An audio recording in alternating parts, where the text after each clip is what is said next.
नमस्कार दोस्तों।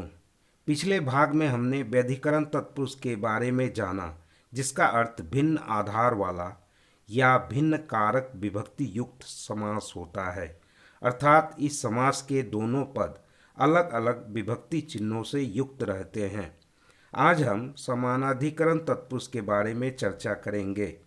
समानाधिकरण तत्पुरुष के भेदों के अंतर्गत हम कर्मधारय, द्विगु तथा नए समास का अध्ययन करेंगे। तो चलिए शुरू करते हैं। समानाधिकरण तत्पुरुष समास।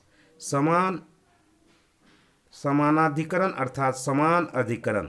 इस समास के अंतर्गत दोनों पदों में समान कर्ता कारक के विभक्ति चिन्ह होते हैं। इसे कर्मधारय समास भी कहा जाता है। यह कर्ता तत्पुरुष भी कहलाता है। कर्मधारय समास।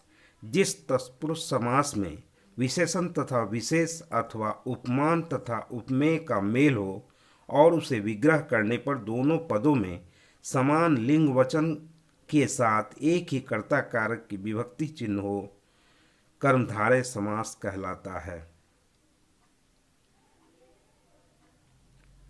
कर्मधारय समास का निर्माण विभिन्न स्थितियों में होता है, या इसे हम इस तरह भी कह सकते हैं कि कर्मधारय के चार भेद होते हैं: विशेषण पूर्व पद, विशेष्य पूर्व पद, विशेषणोभय पद, विशेष्योभय पद।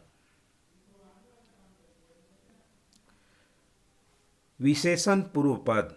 इसमें पूर्व पद या पहला पद विशेषण तथा उत्तर पद अथवा अंतिम पद विशेष होता है।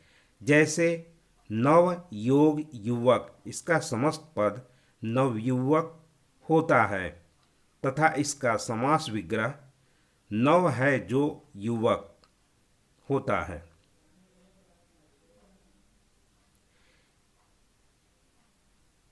यहाँ दो पद उपलब्ध हैं, एक नव और दूसरा युवक। पहला पद नव विशेषण तथा दूसरा पद युवक विशेष है। इसका विग्रह रूप नव है जो युवक होता है।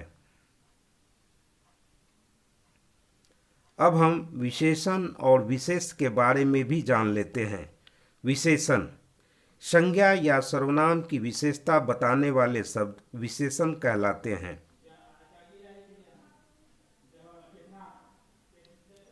नवयुवक में युवक संज्ञा है और उसकी विशेषता बताने वाले शब्द नव विशेषण है।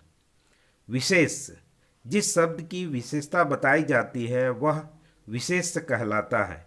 यहाँ युवक की विशेषता बताई जा रही है, इसलिए युवक विशेष है। विशेष पूर्व पद। इसमें पूर्व पद विशेष तथा उत्तर पद विशेषण होता है। जैसे श्याम योग सुंदर, इसका समस्त पद श्याम सुंदर होता है तथा इसका समास विग्रह श्याम जो है सुंदर होता है। इसमें पहला पद श्याम विशेष है, दूसरा पद सुंदर विशेषण है जो पहले पद श्याम की विशेषता बताता है।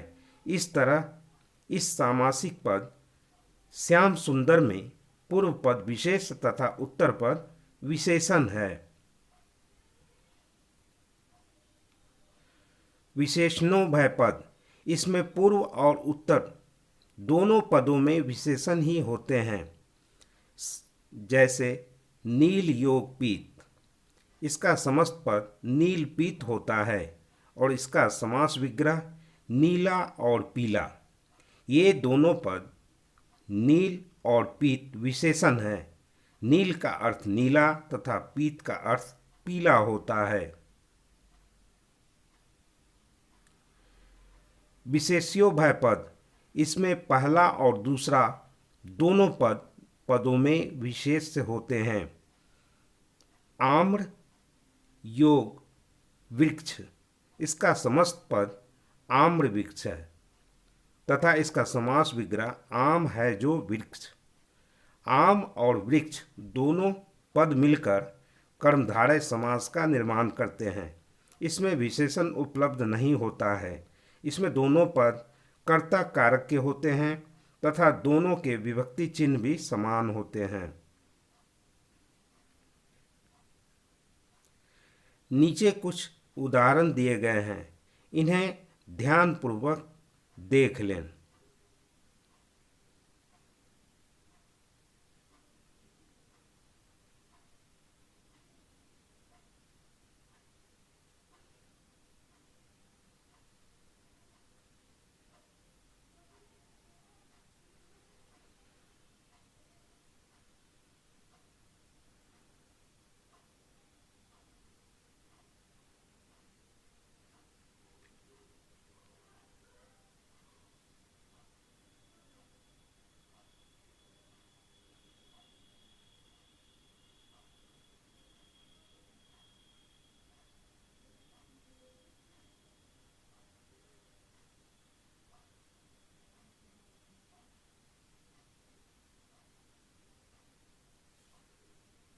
अगले भाग में हम कर्मधारय समास के अन्य उपभेद के बारे में विस्तार से अध्ययन करेंगे।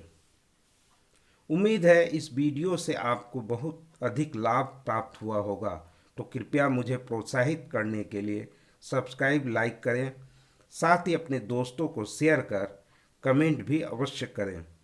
धन्यवाद।